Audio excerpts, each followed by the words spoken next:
네, 그러면 주주총회를 시작해 보도록 하겠습니다. 이번 주도 쉽지 않았습니다. 여러 가지 이슈들이 있었고요. 또 금요일까지도 한시도 눈을 뗄 수 없는 증시의 흐름들이 이어졌습니다. 지수의 변화폭이 컸냐 그런 건 아닙니다만 그 안에 담긴 의미들은 꽤 여러 찾아볼 수 있을 것 같은데요. 자, 두 분과 함께 자세한 이야기 나눠보도록 하겠습니다. 테이버 이지은 전문가 나오셨습니다. 안녕하십니까? 안녕하세요. 네. 자, 이번 한 주도 이제 끝이 났고 금요일 또 마감하는 방송이 됐는데요. 일단 오늘장만 두고 봤을 때 어떻게 보셨는지, 어느 부분에 초점을 맞춰서 보셨는지 궁금합니다. 네, 오늘 시장은 좀 부진하지 않았나라는 생각이 드는데요. 또 코로나 테마 관련된 종목군들이 어저께 굉장히 강한 시세를 보이다가 또 오늘 언제 그랬냐는 듯이 굉장히 하락폭이 좀 확대가 되면서 여전히 시장의 변동성은 어마무시하게 크구나라는 부분들 확인을 할 수가 있었고요. 주도 섹터들의 흐름들이 상당히 부진한 상황입니다. 2차 전지를 비롯해서 이번 주에 반도체의 흐름도 크게 좋다라고 말하기엔 좀 애매했던 시장의 분위기였고 오늘만 본다 하더라도 외국인에 대한 수급도 좀 아쉬웠고 원전 관련주들이 수급을 전반적으로 좀 가져가는 그런 느낌이 좀 강한 시장이 아니었나라는 의견 드려보고 싶습니다. 네, 좋습니다. 원전 관련된 얘기는 좀 잠시 후에 할 기회가 있을 것 같아서 잠시 후에 더 깊게 여쭤보도록 하고요. 테이버 전문가님은 오늘장 어떻게 보셨습니까? 저는 장이 매우 좋았습니다. 매우 좋았다. 한국 증시가. 제 계좌는 좋았습니다. 양자 때문인가요? 저 같은 경우에는 약간 지주사라든지 아니면 하이닉스라든지 이렇게 금융지주 이런 데를 계속해서 여기서도 말씀을 드렸는데 이게 어찌 보면은 지금 배당주 그리고는 상법 개정에 대한 기대감 그리고 미국 관련주들이 같이 움직이는 모습이었고 원전도 나중에 또 이야기를 하겠지만 결국 또 미국과 유럽에서 나오는 호조로 인해 가지고 이게 숫자가 나올 것 같은 그런 실적에 대한 기대감이 있는 종목을 중심으로 움직이다 보니까 이런 부분에서는 우리나라도 과거보다는 테마성이 많이 죽지 않았나. 그러면 어찌 보면 우리나라도 약간 숫자를 보면서 논리적으로 투자할 만한 시장이 계속 펼쳐지고 있다는 점. 그리고 상법 개정 기대감이 계속해서 나오면서 최근에 우리나라 지주사라든지 아니면 고배당주들이 계속 움직이는 모습을 보이고 있습니다. 오늘 KB에서도 그래서 지금 지주사 중에서 경영권 승계가 끝난 기업들도 한번 살펴보자라는 보고서도 나왔는데 이런 부분을 놓고 보시면은 우리나라의 증시 환경이 좀 바뀔 수 있다라는 기대감이 계속해서 시장에 돌고 있다라는 점이 중장기적으로는 공부할 포인트가 되고 있다라고 생각하고 있습니다. 네, 실제로 오늘 코스피 같은 경우는 약보합에서 마감이 됐습니다만 상승한 종목들이 더 많았습니다. 최근에 보면은 이렇게 지수의 흐름과 각 종목의 흐름이 좀 나뉘는 경우들이 많이 있기 때문에 내가 투자하는 종목에 따라서 온도차가 많이 나타나는 것 같은데요. 일단 오늘 테이버 전문가는 따뜻했다라고 평가를 했습니다. 자, 이제 이번 주 돌아보는 키워드들을 정리해 보도록 하겠습니다. 첫 번째 키워드는 어떤 것인지 바로 만나보시죠. 안녕하세요. 이주윤입니다. 이번 주 키워드 살펴보는 시간인데요. 두 분의 전문가가 이번 주를 되돌아보며 정한 키워드 하나씩 만나보도록 하겠습니다. 먼저 테이버 전문가의 키워드입니다. 바로 확인해 볼게요. 던질까 말까라고 적어주셨는데요. 이로 정한 이유들 세 가지로 한번 살펴보도록 하겠습니다. 네, 첫 번째 이유는요. 미국 국채시장 흔들림, 그래도 잘 버티는 주식시장이라고 남겨주셨습니다. 미국의 국채시장이 요동치고 있습니다. 이 30년물 국채금리가 심리적 저항선이라고 불리는 5%대를 넘어서기도 했고요. 또 이에 따라서 셀 아메리카에 대한 우려가 나오고 있는 상황인데요. 앞으로의 전망은 어떻게 될지 잠시 후에 이야기 들어보도록 하고요. 방어력은 좋지만 공격력은 없는 수급이라고 적어주셨습니다. 우리 시장 잘 방어는 하고 있지만 수급이 조금 아쉽습니다. 어제는 외국인과 기관의 대거 매도세가 나오면서 10거래일 만에 2,600선을 반납하기도 했는데요. 오늘도 역시 외국인과 기관의 팔자세가 이어졌습니다. 마지막 이유도 살펴보겠습니다. 신고가 비트코인 추가 상승 가능할까라고 남겨주셨는데요. 비트코인이 사상 처음으로 11만 달러 선을 돌파했습니다. 미국의 신용등급이 강등된 데다가 이 감세안이 통과가 되면서 미국의 재정 적자 우려가 더 심해질 거라는 전망 속에 이 가상자산이 대피처로 떠오르고 있는데요. 가상자산의 상승세가 더 이어질 수 있을지 살펴보도록 하고요. 오늘은 이 던질까 말까와 어울리는 새로운 BGM으로 함께 봤는데요. 이어서 전문가들의 의견 바로 들어보도록 할게요. 자, 이렇게 첫 번째 키워드 만나봤습니다. 던질까 말까라고 제시를 해주셨고 일단 뭐 노랫소리에 의하면 던져라 이렇게 얘기를 좀 하는 것 같은데 뭘 던질까 말까 고민하는 겁니까?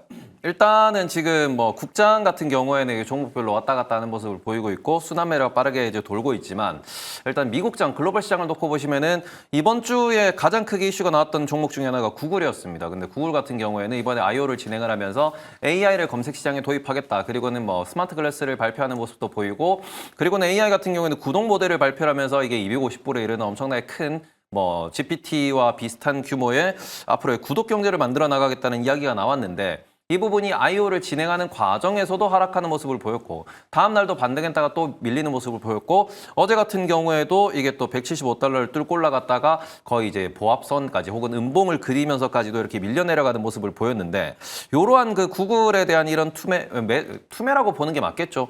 갈만하면 떨어지고 갈만하면 떨어지고 이런 모습을 보이고 있는 이런 움직임 자체가 시장에서는 지금 올라는 가고 호재에 반응은 하고 있지만 그렇다고 쉽사리 올라가지 못하는 그런 모습을 보이고 있고 그러다 보니까 우리나라에서도 하이닉스 같은 경우에도 오늘 20만 원에 딱 이렇게 또 종가를 형성하는 모습을 보였는데 이런 것들이 지금 시장이 좋은 종목이 좋은 종목을 사야 되는 그런 장인 건 알겠지만 그래서 신고가를 쓸 만한 그런 장은 아니다라는 부분이 네. 죄송합니다. 네. 그래서 그런 부분에 있어가지고 계속해서 약간 기분 나쁜 흐름이 나오고 있는 점이 지금 제가 이제 던질까 말까라는 이야기로 연결을 지었다라고 보셨으면 좋겠습니다. 예. 일단 뭐 뉴욕 증시 그리고 미국의 경제 상황에 대한 얘기로 풀어주셨는데 이걸 국내 증시로 가지고 와도 어떻게 보면 좀 비슷한 고민이 될 수도 있을 것 같아요. 지금 워낙 불확실성이 많기도 하고 관세 협상이나 미국의 트럼프의 입에 주목하는 그런 상황들이 이어지다 보니까 내가 가지고 있는 포트를 좀 조정을 해볼까 말까 고민하는 분들이 많으실 것 같거든요. 이지은 대표님은 어떤 말씀을 주시겠습니까? 지금 내가 갖고 있는 종목이 이제 시장의 주도 성격을 갖고 있다라고 한다면 크게 움직이지는 않으시는 게 좋지 않을까라고 보고 있고요. 그 주도라는 거는 결국에는 지금 가는 종목 쪽이겠죠. 뭐 조선방산, 원전 이런 네, 쪽인가요? 그런 쪽의 종목군들은 일단은 좀 우리가 한번 보유를 하고 계시자라고 말씀을 드리고 싶고요. 그 외의 섹터들, 내가 매수를 한 이유가 명확하지 않은 섹터들은 시장의 분위기가 바뀌는 데 따라서 변동성이 상당히 좀 큰 시장의 분위기인 것 같습니다. 지금 지수 자체로 보면 코스피 코스닥 같은 경우에 기술적으로 봤을 때 크게 뭐 횡보라는 구간, 박스권에 있는 구간이라고 보이지만 개별 종목으로 들어갔을 때 변동성이 크게 확대되는 종목들은 10% 이상씩 밀어버리는 종목들이 상당히 좀 많이 있다 보니 이런 종목군들에 있어서는 우리가 비중을 너무 크게 가져가는 건 그만큼 앞으로 시장 분위기가 바뀌면 빠질 수 있는 가능성도 많이 갖고 있다라고 볼 수가 있어서 말 그대로 테마성 종목들이겠죠. 예. 그런 종목군들은 올라올 때 좀 정리를 하시는 부분들도 염두를 해 두셔야 될 것 같다라는 이야기를 좀 드려보고 싶습니다. 네, 좋습니다. 뭐 기사에서 최근에 많이 보이는 키워드 중에 하나가 바로 셀 아메리카이고 그 자금들이 이제 어디로 흘러갈 것인가를 주목하는 기사들도 잇따라 나오고 있는데 뭐 신흥국 쪽에 대한 투자를 주목해보자라는 얘기가 많이 나오더라고요. 우리 증시 또 포함이 되는 겁니까? 어떻습니까? 안 됩니다. 안 되나요? 네. 그럼 우리 증시에서 호재로 여길 만한 거는 없다? 일단 우리나라 같은 경우에는 외국인이 삼성전자를 사서 들어온다라는 게 보여야 우리나라 증시에 대한 호재가 이제 작동을 할 수 있는데 현재 삼성전자의 주가는 아시다시피 거의 뭐 제자리 걸음을 계속하고 있는 중이고요. 예. 이 부분에 있어가지고 오히려 시장에서는 계속 이야기하고 있는 게 금 가격에 주목을 해보자라는 이야기를 하고 있습니다. 달러를 제외한 대체 자산에서 최근에 금 같은 경우에는 올해만 지금 YTD로 27% 올라 있는 상황인데 추가적으로 여기에서 인플레이션이 온다든지 달러에 대한 신뢰도가 떨어지면은 제1번 자산은 금이 될 것이다라는 이야기를 하고 있고요. 그리고는 추가적으로 금이 한참 랠리를 보이다가 이제 5월달 들어서부터는 비트코인 같은 경우에도 약간 수급이 넘어가는 그런 모습을 보이고 있고 이게 지금 11만 달러까지 올라가는 하나의 원동력이 되었다라는 부분. 그러다 보니까 지금 이제 달러를 대체할 수 있는 자산이 무엇이 있는가라는 부분에서는 금과 비트코인 그리고는 오히려 유로화라든지 엔화에 대한 이야기를 많이 하고 있고 신흥국이라고 했을 때는 오히려 지금 신흥국 지수가 우리가 코로나 이전 같은 경우에는 우리가 이머징 마켓이라 그러면 한국이 뭐 전 세계에서 가장 이머징 마켓에서 주목받는 시장이다라고 볼 수 있었겠지만 코로나가 지나면서 중국에 대한 파이가 커지고 그리고는 최근에는 우리나라가 대만에 밀리고 인도에까지 밀리는 모습을 보이면서 원래 우리나라는 신흥국 EEM이라고 하는 그 EEM 지수 자체에서 우리나라가 1등이었습니다. 시가총액 1등이었지만 현재로서는 우리나라가 3위에서 4위까지 밀려나는 모습을 보이면서 오히려 중국, 대만, 인도 그 다음이 한국이 되고 있기 때문에 수급 순서에서도 많이 좀 뒤쳐져 있다라는 점. 그래서 우리나라까지가 이렇게 좀 온기가 전해지기에는 시간이 좀 오래 걸릴 수 있다라는 점은 참고하시면서 우리나라도 이게 개별 종목 플레이가 발생하는 이유는 우리나라에서 수출이 잘 되는 조선, 방산, 변압기, 화장품 뭐 이런 쪽에서만 HBM을 포함해서 이런 쪽만 계속해서 순환매가 돌고 있다라는 거를 좀 더 체크를 하시면서 접근하셨으면 좋겠습니다. 네. 자, 비트코인 말씀도 잠깐 해주셔서 추가적인 질문을 드려보자면 최근에 뭐 관심도가 엄청나고요. 그리고 거래량이 어제 하루 기준 84조 원 수준이었다 그래요. 국내 증시가 지금 뭐 10조에서 12조 원 수준에서 움직이고 있는 거랑 비교해 보면 정말 엄청난 돈이 몰리고 있다라고 볼 수가 있는데 말씀을 해주신 것처럼 뭐 달러가 불안하기 때문에 이쪽으로 수요가 쏠리는 건가요? 그게 참 아이러니한 게 미국 대통령이 지금 비트코인과 코인 업계를 밀어주겠다라는 이야기를 하고 있고 이번 주에 호재라고 할 만한 게 여러 개가 터져 나왔습니다. 그 첫 번째는 뭐냐 그러면은 지금 어젯밤이었죠. 이제 어제 한국 시간으로 오늘 아침이었고 미국 시간으로 어젯밤이었는데 트럼프 대통령이 트럼프 코인을 들고 있는 사람들을 전 세계에서 25명 정도 모아가지고 저녁 만찬을 가졌습니다. 이 부분에 있어가지고 이게 이해관계, 이해상충이라는 이야기는 많이 나오고 있지만 지금 우리 지구죠. 지구 일장이라고 할 수 있는 그런 사람이 본인 이름을 건 코인을 만들고 그걸 통해 가지고 이게 약간의 정모를 했다라는 그런 모양새. 이거는 코인 업계에 대해서 좀 더 힘을 실어주는 것이고 특히 거기에 참여하신 분들이 뭐 중국에 있는 싱가포르에 있는 코인 거래소의 대표 혹은 코인과 관련돼 가지고 미국 내에서 이렇게 뭐 SEC와 소송을 하고 있는 사람들이 많이 모이는 모습을 보이고 있습니다. 그러니까 정치적으로 코인과 밀접한 연관을 갖고 있다라는 점이 비트코인에 대한 투심을 또 한번 자극했다라고 볼 수 있는 부분이고 미국에서도 지금 26개 주에서 비트코인 관련돼 가지고 주 정부의 예산으로 이게 채권을 사 놓는 것처럼 비상금을 쌓아 놓는 것처럼 비트코인을 사 놓는 게 어떻습니까라는 그러한 이제 뭐 예산안에 대한 법안 처리에 대한 그런 얘기들이 나왔는데 미국에서 이번 주에 첫 번째로 아마 보스턴으로 제가 기억을 하는데 거기에서 지금 이제 법안이 통과가 되면서 주 정부에서 비트코인을 보유할 수 있다라는 이야기가 나왔다라는 점이 그 부분도 또 하나의 또 투심을 자극하는 모습을 보이면서 이게 뭐 스테이블 코인에 대한 그런 이슈도 있고 여러 가지 코인들이 지금 말 그대로 달러를 대체했을 때 무엇을 선택해야 됩니까 해서 금 다음으로 비트코인이 계속 언급되고 있는 부분. 다만 한 가지 걱정되는 거는 최근에 이게 11만 달러를 돌파하고 난 이후의 차트입니다. 11만 달러 돌파하고 난 이후에 계속해서 지금 박스를 그리고 있고 특히 어제 트럼프 대통령의 만찬이 있었는데 그 이후에 뭔가 추가 랠리가 나오지 않는 모습을 보이면서 신고가 영역에서의 여전히 힘싸움이 벌어지고 있다는 거는 현재 시점에서는 비트코인이 주말에 어디로 가는가 오히려 이게 나스닥을 같이 끌어내릴 수도 있다는 점. 그러니까 심리적으로는 오늘은 비트코인 차트를 계속해서 주시하셔야 된다는 것을 다시 한번 말씀을 드리고 싶습니다. 네.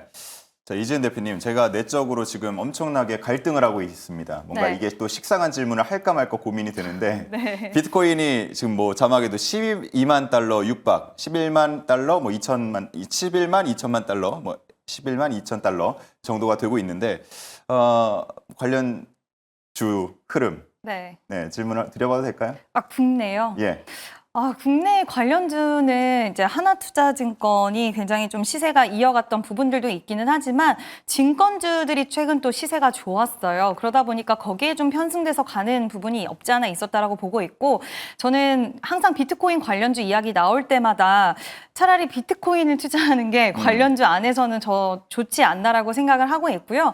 최근 종목들 흐름을 본다 하더라도 투자하기에 엄청난 매력도를 가지고 있다라고 보기에는 좀 어려울 것 같고 요즘 미국에도 투자를 우리가 좀 활발하게 할 수 있다 보니 미국 쪽 ETF 보니까 수익률 상위를 보면 거의 코인 관련된 기업들 ETF가 정말 상단의 위치를 하고 있더라고요. 그래서 아마 그쪽으로 투자를 하시는 분들이 이제 국내 투자자분들에게도 많이 발생을 했을 거라고 보여서 뭐 우리기술 투자라던가 예전에 시세가 강했던 종목들 향후에 올라갈 수도 있겠지만 알트코인들까지 따라가는 장세가 된다라고 했을 때는 혹시 몰라서 뭐 테마성으로 움직일 수는 있겠지만 굳이 투자처로 매력적으로 보기엔 좀 어렵지 않을까라고 생각을 하고 있습니다. 네, 좋습니다. 자, 이렇게 해서 첫 번째 키워드 살펴봤습니다. 이제는 이지은 대표가 주목한 두 번째 키워드를 만나볼 차례인데요. 첫 번째에 이어서 두 번째는 어떤 내용을 주목하고 있을지 바로 만나보겠습니다.